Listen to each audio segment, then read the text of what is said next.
If tomorrow starts without me, there's something you should know. While I hold you close, never let you go. Hello and welcome to The Broken Pack, a podcast focused on giving adult survivors of sibling loss a platform to share their stories and to be heard, something that many sibling loss survivors state that they never have had. Sibling loss is misunderstood. The Broken Pack exists to change that and to support survivors. I'm your host, Dr. Angela Dean. Content warning. Information presented in this episode may be triggering to some people. It contains talk of drug use, addiction, sex worth, death, suicide, and overdose. Other relative resources, including links for warmlines in over 20 countries, can be found in the episode's show notes. In today's episode, I had the pleasure of speaking with Kyra Molinaro, a sister, a daughter, a wife, and a sibling loss survivor. You will hear her story of loss, her challenges, where she is on her healing journey, and a little about losing her only sibling, her protective older brother, Brett, who was a kind, compassionate chef and friend. You're second guessing, 'cause you never know, you just never know. Do you want to tell me a little bit about yourself before we jump into the story? Sure. Yeah. So my name is Kyra Molinaro. I am 30 years old. I grew up in Charlotte, North Carolina. My background is in communications for nonprofits and higher education.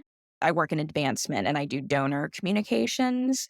So it's expressing the impact of gifts that donors give to the university in terms of scholarships, endowed chairs, and professorships for faculty and things of that nature. I'm married. I've been married for 5 years to my husband, Tyler, who I met at Elon. We have no children yet, but we do plan to start a family in the near future. And we have 2 cats. Thanks for sharing that. Do you have any other siblings? No, I don't. Is my only sibling. Yeah. So before we talk about the painful story, what would you like us to know about Brett? Yeah. So Brett was an amazing person all around. He was a very unique person. He was extremely funny and had a great sense of humor.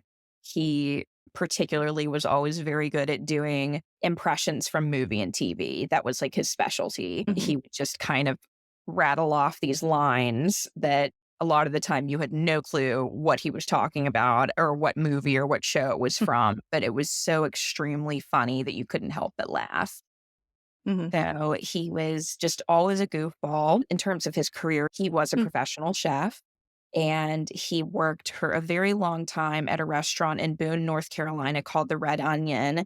I believe his title was assistant executive chef, and he really helped the restaurant to become a local gem in terms of farm to table culinary styles. He created a lot of different really good dishes. He lived in Boone until about 2018 when he moved to Charlotte to be closer to my dad. And there were also some personal circumstances that we'll talk about in a little bit.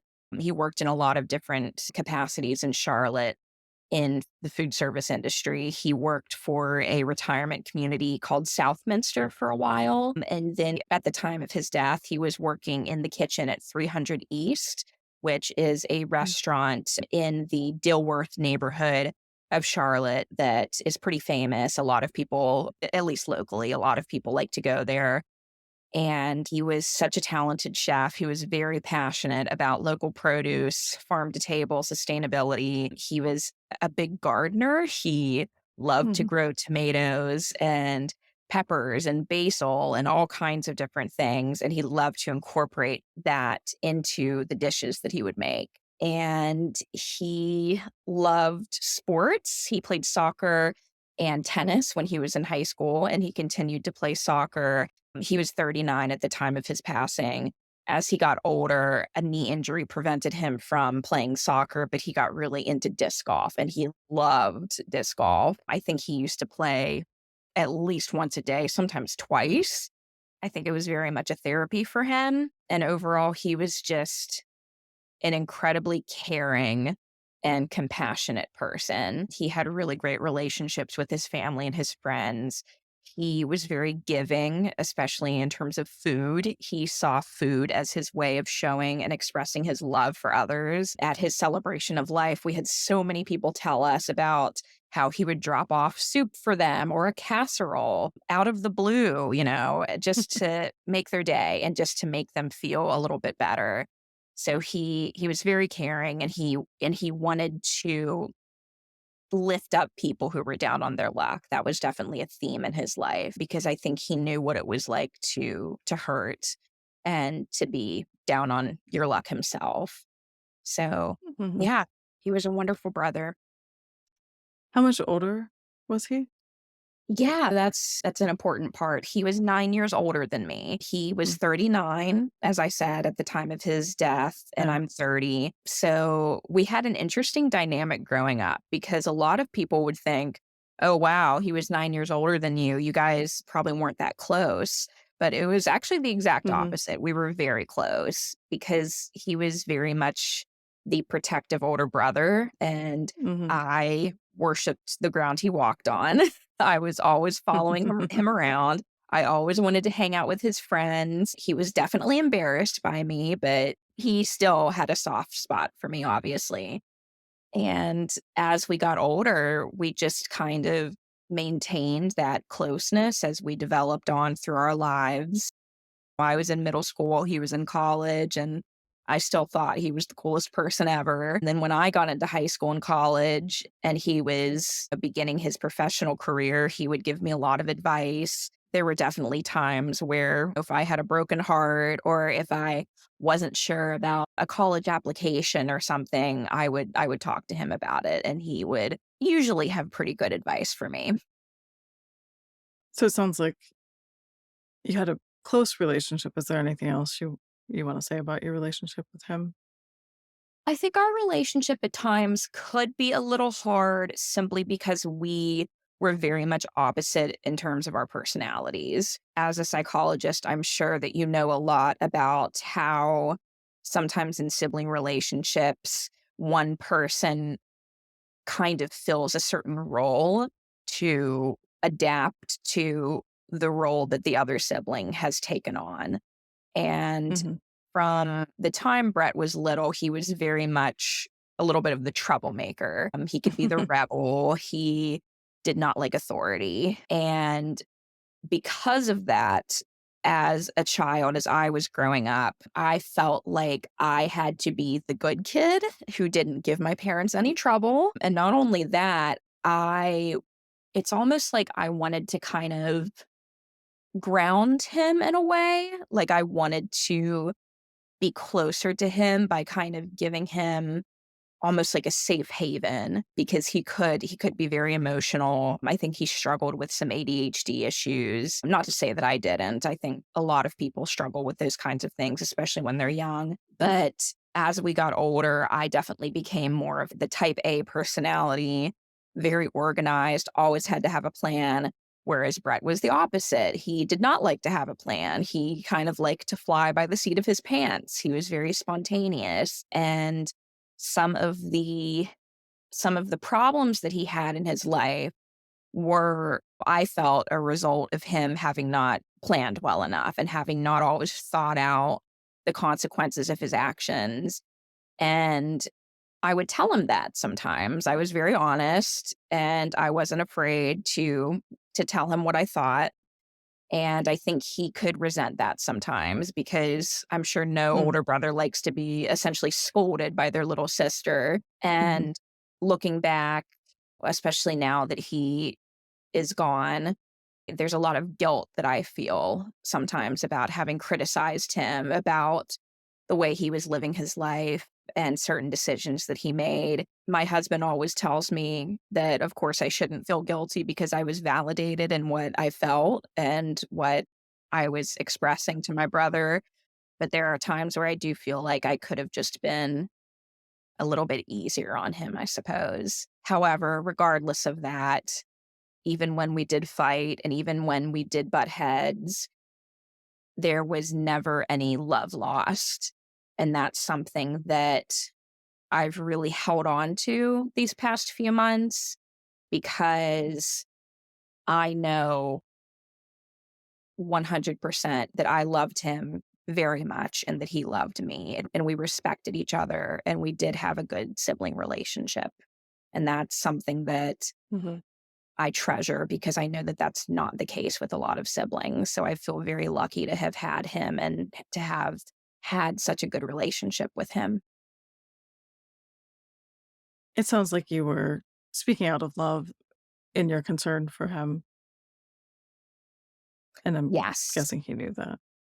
Mhm. Yes, very much so, especially because just to shed some light on some of the issues that he dealt with in the last couple of years, Brett did deal quite a bit with substance abuse issues. And in 2018, he got a DUI. And in getting that DUI, it led to a lot of complications in his personal life, as you can imagine. He and his long term girlfriend ended up breaking up. And I know that he was devastated by their breakup because he really loved her and he thought that they were potentially going to get married. And he kind of hit rock bottom and he ended up moving home to Charlotte to live with my dad for the time being to get back on his feet. He felt that he had outgrown his job in Boone. He had been there for a really long time and he felt that he wanted to move on to a new opportunity. It was an opportunity for him to kind of start over and to start fresh. But he really struggled to get back on his feet. And he intended to only live with my dad for maybe 6 months or so until he could get the DUI resolved and get a job and get back on his feet. He actually never ended up moving out of my dad's house. He stayed there for the past 4 years, and he was just never able to really, like, liberate himself financially. I think he was happy with his life for the most part, and he did eventually get a job at Southminster, and then he started working at 300 East, and he did really enjoy those opportunities. He was also doing some gigs on the side. I think there's a food industry app called Gig Pro where you can pick up shifts at Mm. different restaurants, and he really loved doing that. He worked at a lot of really popular Charlotte restaurants in the process of doing that.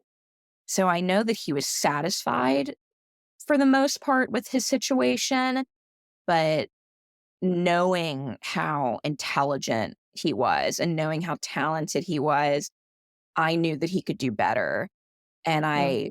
I pushed him to try and do better. I wanted him to move out of my dad's house. I wanted him to be financially independent, and of course, this is also difficult because this is a little sister telling her brother this, who's 9 years Mhm. older.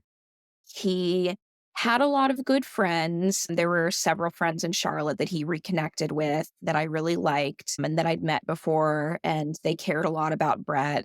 But there were also some friends of his that I did not think were helping him down the right path. And I think even though he got the DUI resolved and he did start drinking less, I think his substance abuse issues curtailed in other ways, which unfortunately we didn't really know a ton about until his death when we found out Mm. about the circumstances.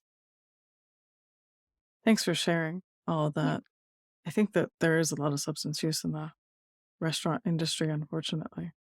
There is, and he would always say that. And you have to understand that from my family's perspective and from what we knew, we just thought, okay, he's a big party guy. He Mhm. probably dabbles and experiments with drugs. Like, we didn't think it was anything out of the ordinary. And I mean, he did have a point that when you're getting off work at 11 p.m., midnight, and you're still wired from having worked a 6, 7, 8 hour shift, of course, you're going to want to do something to help yourself relax. And Mm. it's really your only opportunity sometimes to see friends because if you're sleeping during the day or if you're doing other things. So yeah, he would frequently say that it's just the industry that we're part of. Like, everyone in Mhm. the food industry is using drugs, is drinking. And he also had this tagline that he said where he would say, "Nothing good happens after 11 o'clock." And I was like, Yeah, I bet you're right. I don't want to know what you're doing after 11 o'clock, but I know you're right. Do you want to move into I know, I'm sure you don't love talking about this, but do you want to move into telling the story of Yeah, losing him? of course. Yeah. So I lost Brett on June 30th, 2022. I actually had a cold at the time and I'd taken the day off of work and I was taking a nap and it was around 4:30 in the afternoon when I woke up and I saw that I had several missed calls from my mom. And she had texted me and she said, "It's an emergency, call me."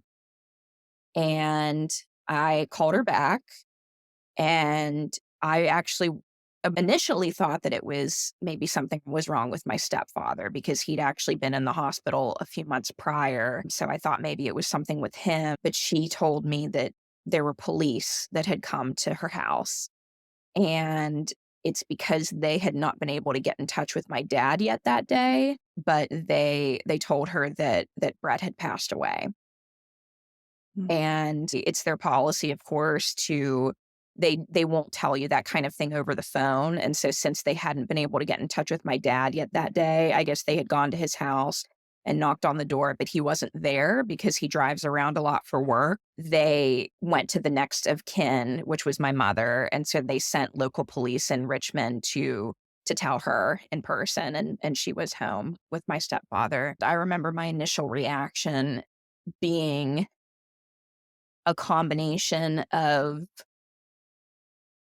feeling deep down that it was true, but also being in complete disbelief and shock. I remember before I even responded to my mom, I I called to my husband downstairs. He was working from home that day, and he came up immediately because he said that the tone of my voice was like something he'd never heard before, and he knew that it was serious and something was wrong. He came Mhm. upstairs, and I was on the phone, and I just looked at him, and I mouthed Brett. I mouthed my brother's name to him, and I said to my mom, "Are you serious? Is this real?" And she said, "Yes, I think it is."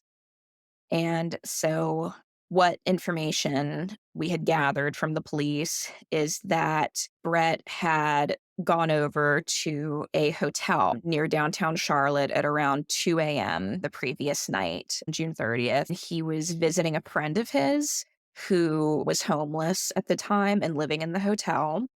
And this information actually wasn't a shock to me because this is something we had had a fight about a few months prior. Mm. Because he told me that he had met a friend who was going through a lot and her parents had kicked her out of their house and she was trying to get out of an abusive relationship.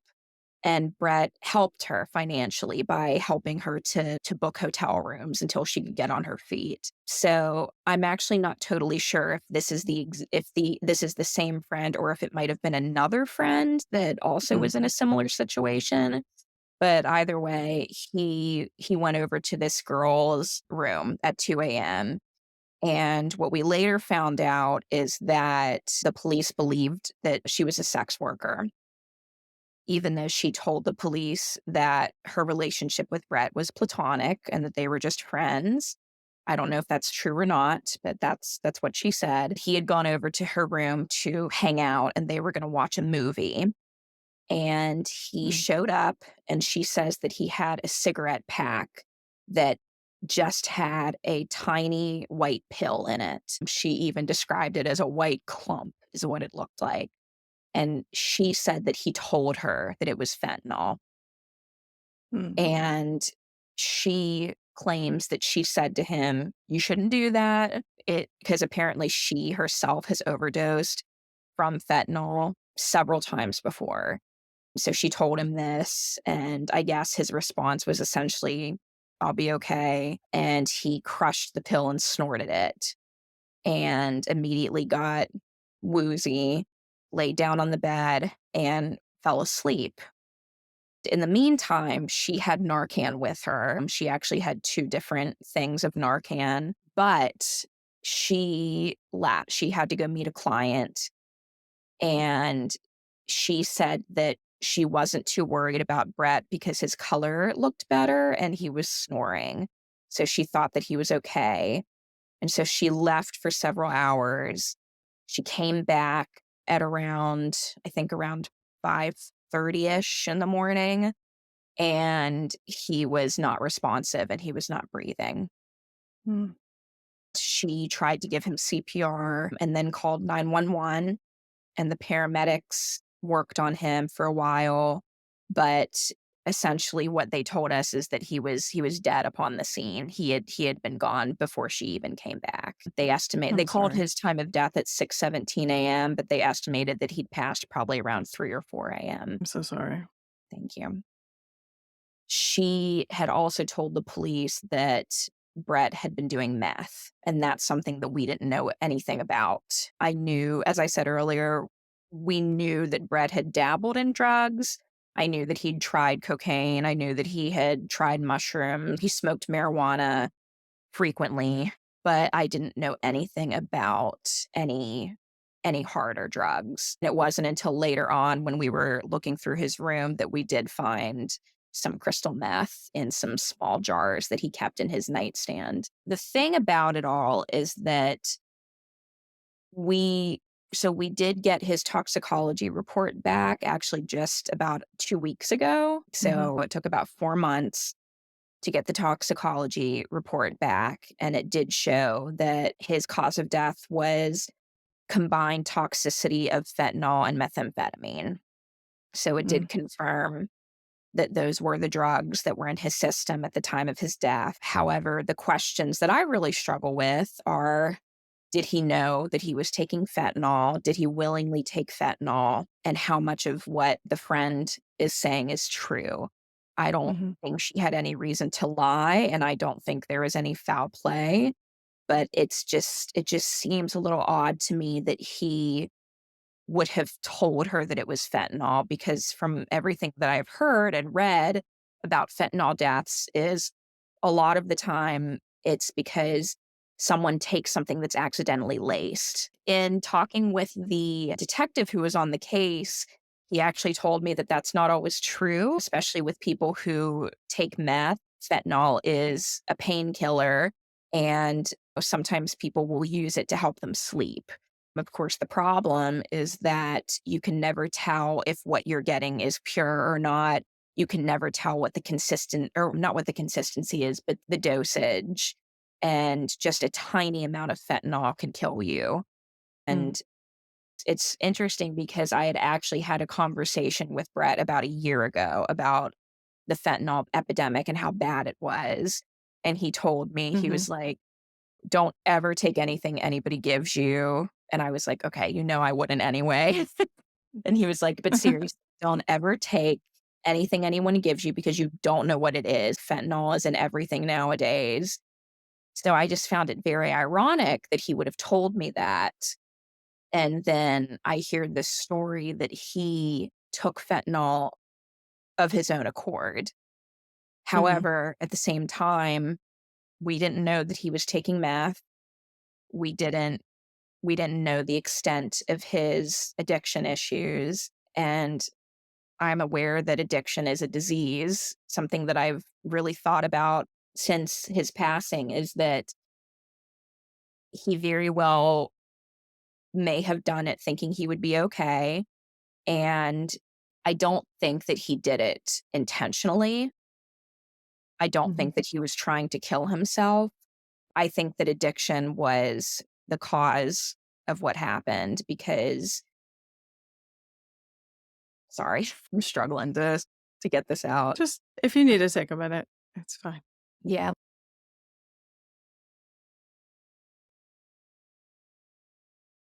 I think that he made a bad decision that was fueled by addiction. And I think it was something that he wasn't thinking about in the moment. He wasn't thinking of the consequences. He was a person with a disease who was trying to feel better. So many times I'll ask myself, and my family will ask, well, why did he do it? Why did he knew better. He was smarter than this. And I think at the end of the day, it wasn't about us, and he didn't want to hurt us. He wasn't even probably thinking about us in that moment. It was what he Hmm. needed at that time to get by. Hmm. So that is, and it's tragic in that sense, because something that my dad said multiple times after this is that, no one deserves to die because they made a mistake. And there are so many people who, I mean, you've seen in the news that overdose and they continue to abuse drugs, knowing that there's a very high chance that they'll overdose. And I don't know if that was the case with Brett. I don't know if this was his first overdose or if this was one of many, but it's I think the tragedy of it is that you don't know if this is gonna be the one that kills you. You don't know if this is gonna be the last time. Hmm. So yeah, that's the story. That's a lot. Yeah. Yeah. It sounds like you're able to find the compassion for the pain that he was in. Yeah, and something I probably should have mentioned earlier is that Brett did deal with quite a bit of trauma when he was growing up. My parents divorced when I was very young. I was only in first grade, but Brett was in 10th grade at the time. I think he was 15 or 16.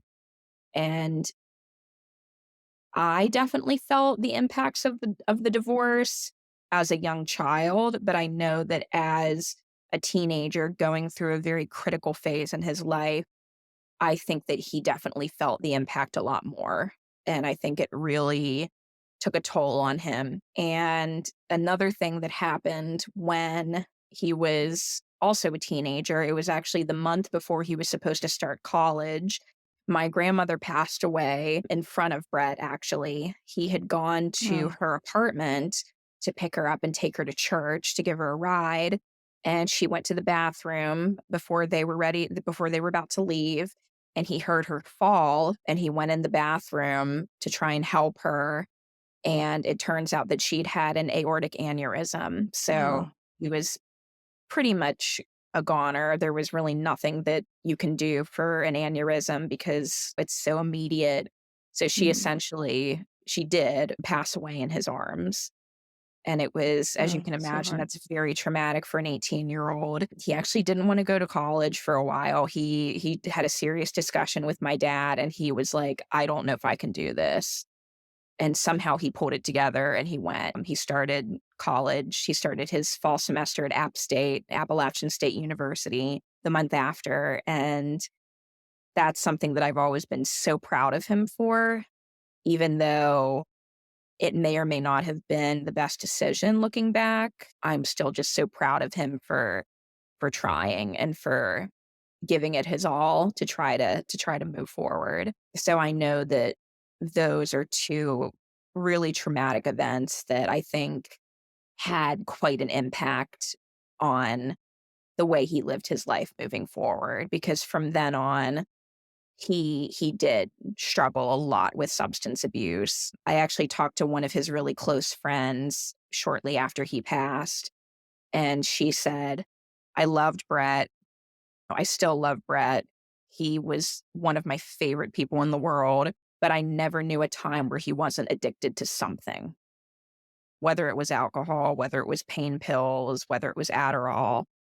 He was always taking something. I really Mhm. think that Brett was kind of like the definition of addictive personality because he also struggled with gambling. He was a big poker player. He struggled with compulsive spending. I think he may have also, I don't know the details of this obviously because I'm his sister, but I think he struggled a bit with sexual addiction. So, yeah, the manner in which he died, while tragic and shocking, it was not, at least for me, not completely unexpected. Thank you for sharing that. How are you doing right now as you just shared that very difficult Yeah, story? I'm good. I hope you don't think it's so funny because it's like you feel bad for not crying sometimes. I'm sure you might feel that same way, like, "Oh, I should be a mess right now," but grief is so strange and so up and Mhm. down that today is just one of those days where I just kind of feel neutral and I feel numb and I'm able to Mm, talk about it. So I'm okay. I'm hanging in there. good. I just wanted to check in on that. And you're right. Grief is so sometimes unexpected. You can walk into a grocery store Yeah. and be triggered by something, and tomorrow Yeah. you could be at the funeral and not feel anything, right? Yeah. Who knows? In Um, 5 minutes, I could be a sobbing ball on the floor. So we'll see. I just yeah. take it by minute. So did you feel supported immediately in the, like, aftermath of this loss? Yes. So I will just say up front that I have been very lucky in the sense that I do feel that I've had a very good support system. I actually have quite a few friends who have experienced traumatic loss of either a sibling or a parent. So when the news got out, when we shared publicly that Brett had passed away, I had a lot of people reaching out to me immediately in my family as well as friends, giving their support to myself, my husband, my dad, my mom, and my stepfather. It was really helpful because in those first few days, as you can probably relate to, I mean, it was a nightmare. The pain was Mhm, unbearable. I was just completely stuck between shock and acceptance and anger and profound sadness. And of course, you're swept up in this whirlwind of having to make arrangements. Brett didn't have a will. He was 39 years old. He didn't plan on dying. So we had no clue what his wishes were. We did decide to have him cremated because we felt that that's probably the option he would have chosen. He wasn't really a traditional guy. I don't think he would have really enjoyed having a wake and then being buried and all of that. And we opted to do a celebration of life instead of a traditional funeral because he was not particularly religious. And we just felt that a celebration of life would better represent and reflect who he was as a person. Going down to Charlotte to be with my dad, and the fact that we couldn't see Brett right away because he was at the medical examiner's office until we decided what funeral home to send him to. It mhm, was just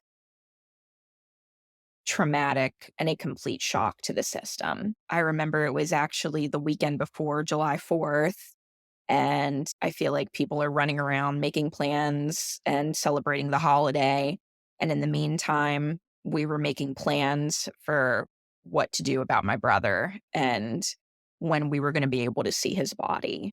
We actually were finally able to see him on July 5th is when we had chosen a cremation center to have him taken to, and we were able to do a final goodbye where they let you see the body before it's cremated. Sometimes I still struggle about whether or not it was a good decision to do that because I needed proof that Brett was mhm. gone, and I did wanna say my final goodbye to him, but it was incredibly traumatizing for me, and it's Mhm. something that I to this day, I haven't been able to get out of my head. Just seeing him pale and cold and lifeless in front of me. I'm guessing that they don't do makeup for that kind of.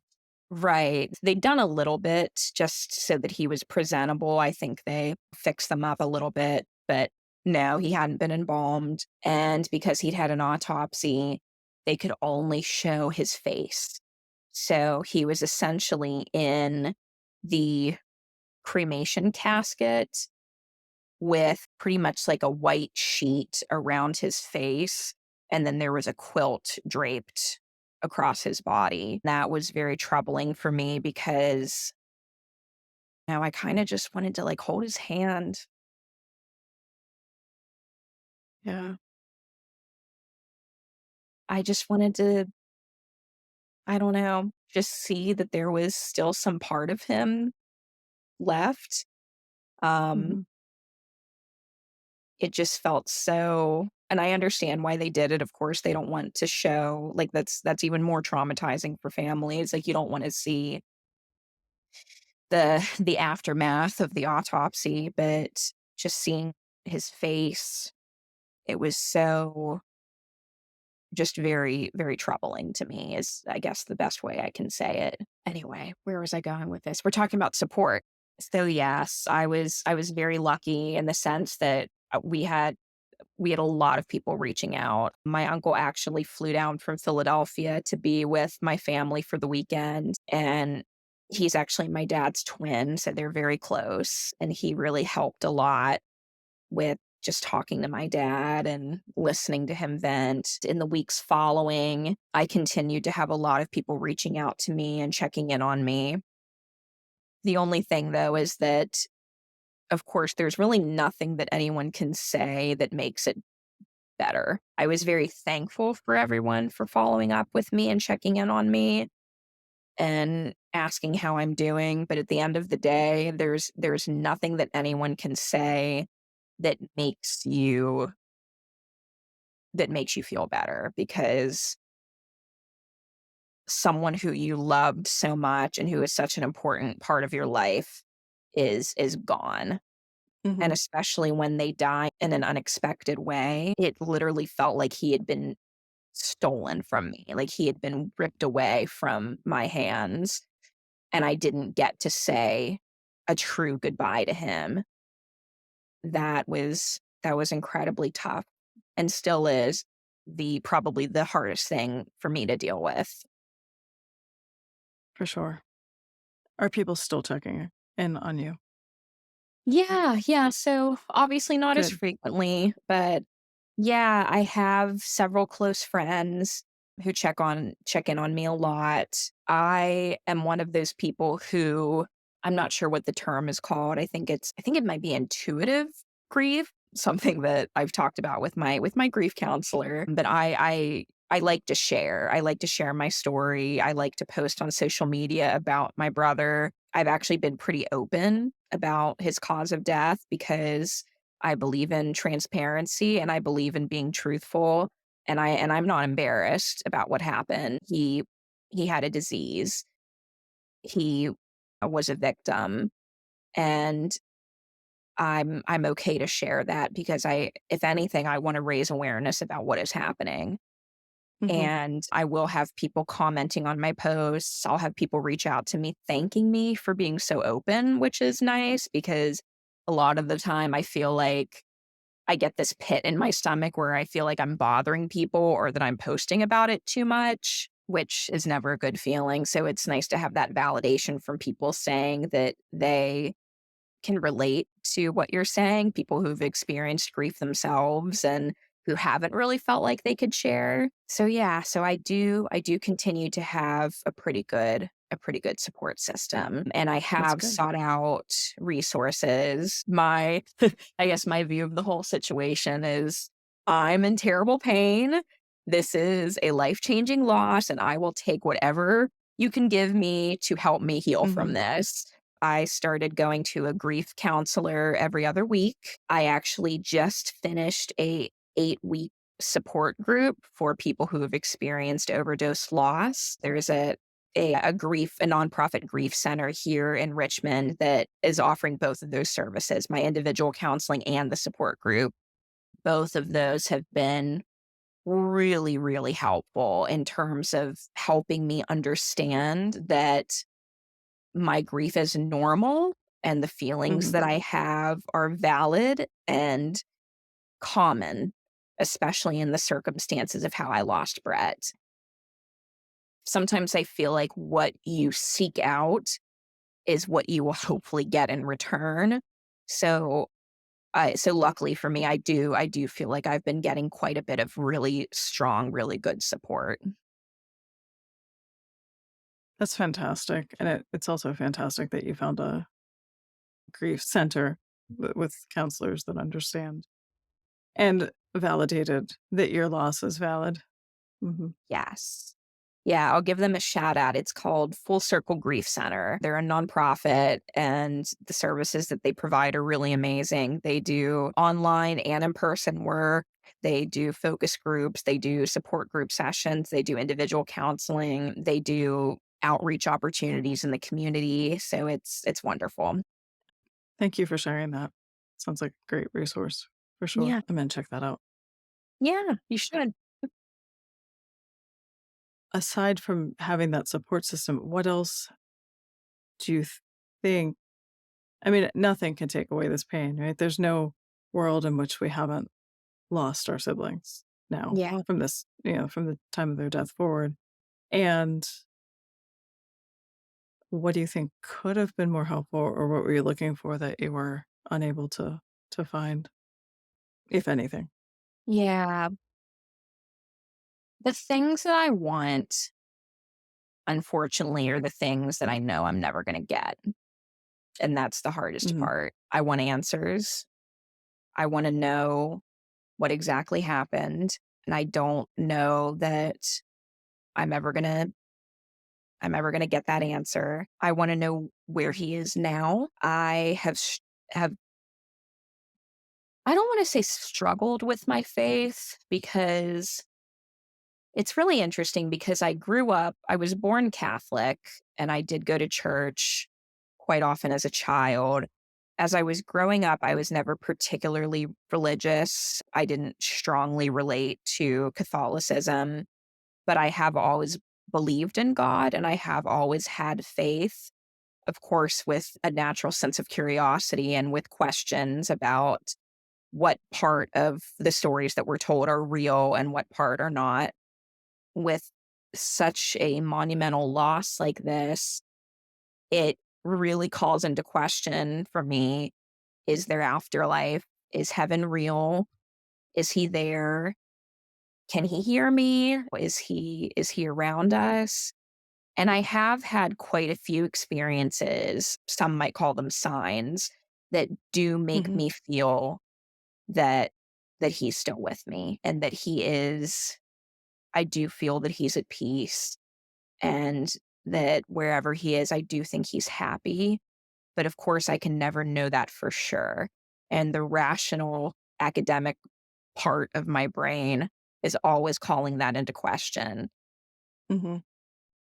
So that's something that I know I'm not going to have an answer to until it's my time as well. So in the meantime, I feel like I just have to kind of come to my own conclusions, and believe what in my heart I truly think is right. The resource that I have used is, I have read quite a few books about faith and spirituality. I actually just finished reading A Grief Observed by C.S. Lewis, who Mm, lost his wife to cancer. And the book is essentially his journal entries dealing with the loss of his wife over the course of several months. And it documents all of the different phases of grief, from anger and questioning and denying the existence of God, to coming back to a more centered place where he could come to appreciate the relationship that he had with his wife,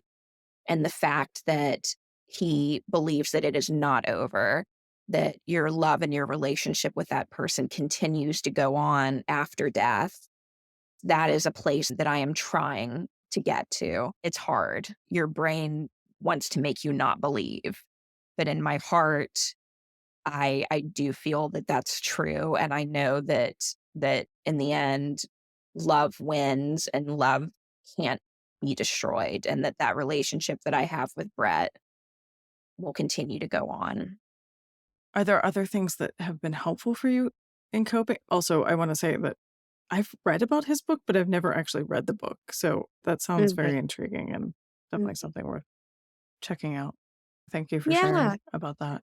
I know not everyone, a lot of people hate social media, and I definitely think that it has its pitfalls, but Instagram and social media has actually helped me tremendously. There's Mhm, groups like Broken Pack, and I follow quite a few other Instagram groups. The Discomfort Table is one of them. It's a a woman Hmm. who recently lost her spouse and she's now a single mother. And it's very raw accounts of what life is like after you've lost someone unexpectedly or not unexpectedly. Even people who lose someone of natural causes, it's still extremely hard. But just seeing other people's experiences and seeing their stories and their quotes, like inspirational quotes, I'll save quite often, it really helps. Seriously, it helps get me through the day. There are times where I'm having a grief burst, or there are times where I just don't see a point to it all.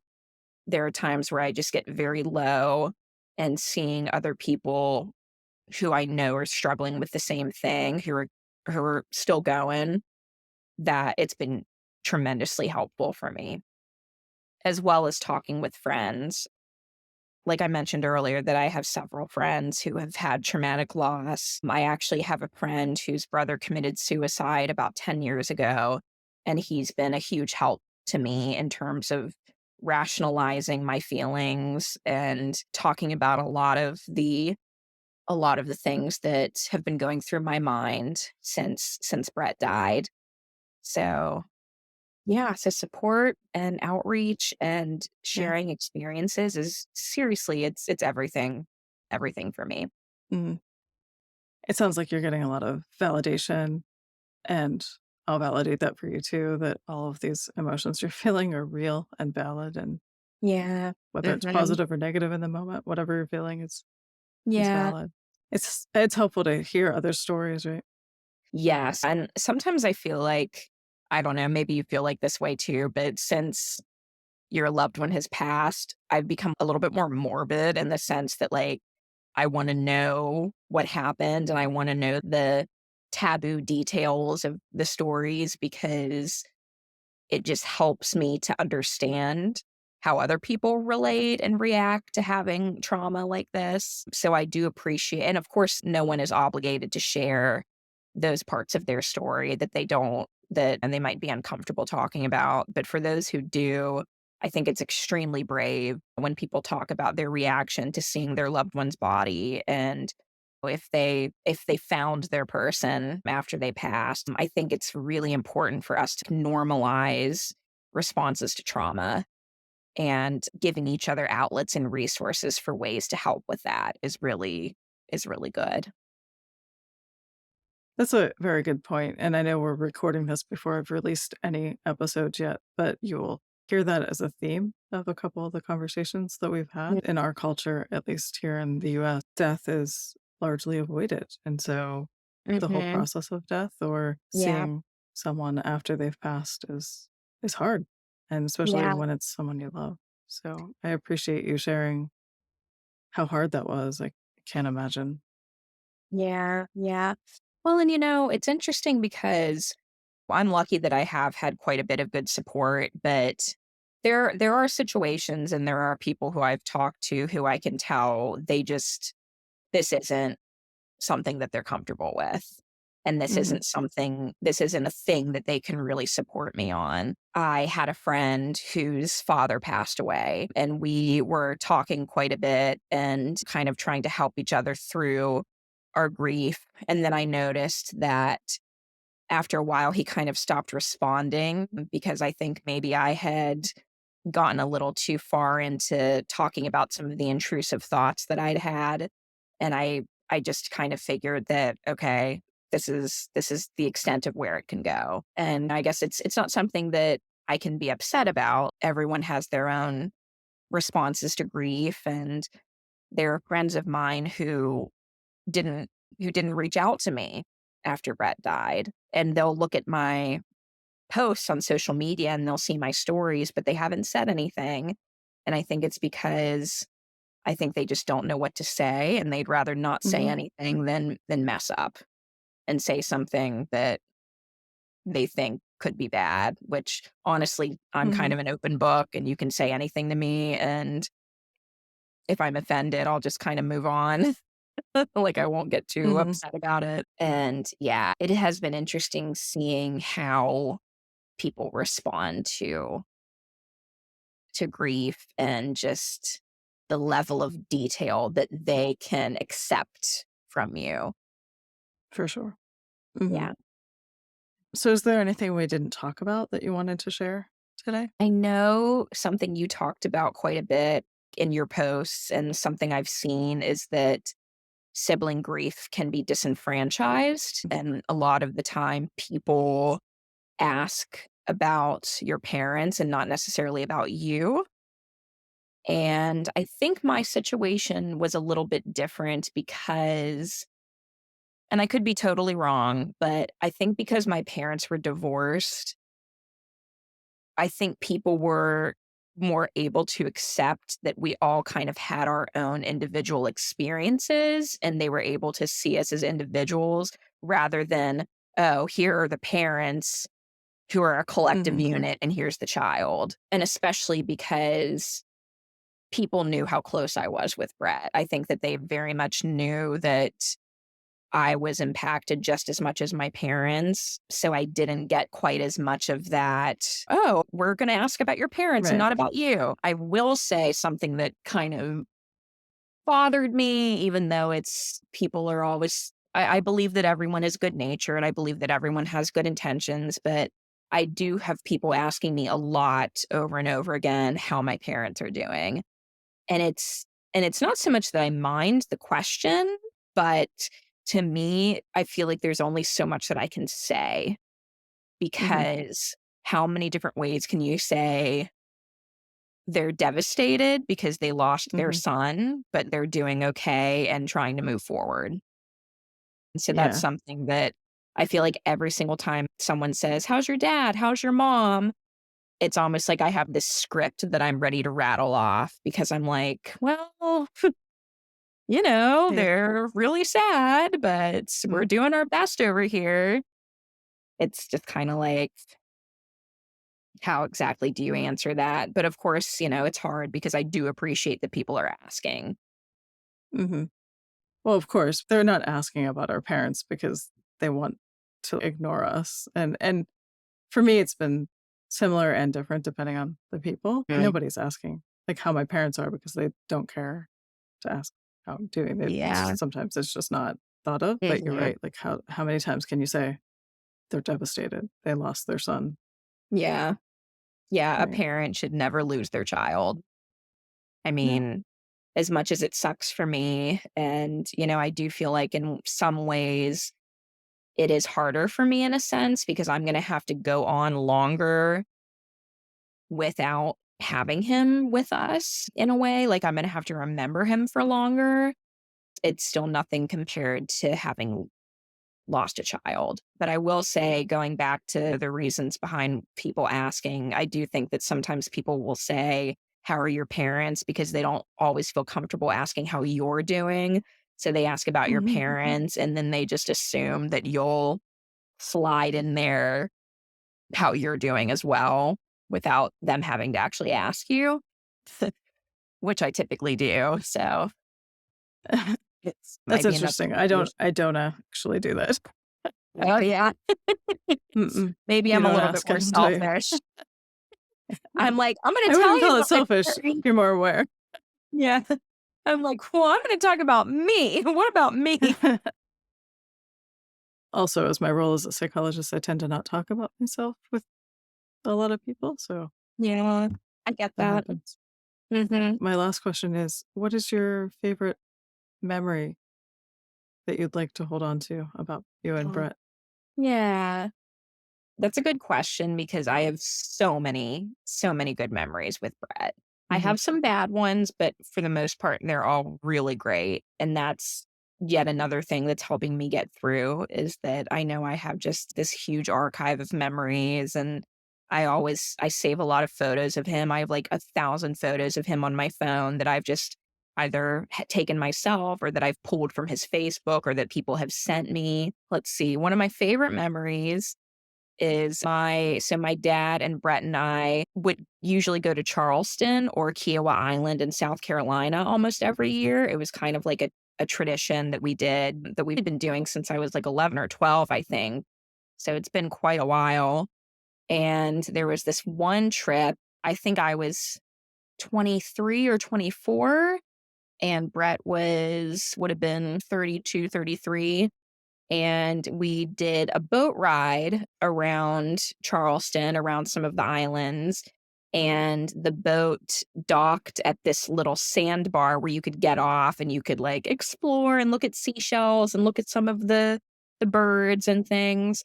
And I remember that there was this giant, like, I think it was like a horsefly or something, this huge fly that started chasing me. And I was terrified because I was like, oh my God, I think those are the ones that bite. And Brett was like, I just remember Brett was like, run for your life. And he was running. And I remember I'm running as fast as I can. And I remember looking down at the sand and I saw the shadow of this huge fly behind me. And then him running after me and the fly a few paces back. And meanwhile, my dad was like sitting on a log over near the boat, just like laughing, watching me run from a fly and my brother running after the both of us. And thankfully, the fly flew away. It did not bite me. And Brett and I just laughed for probably like 5 or 10 minutes. And it's such a weird memory, but it just shows like the kind of people we were. And then we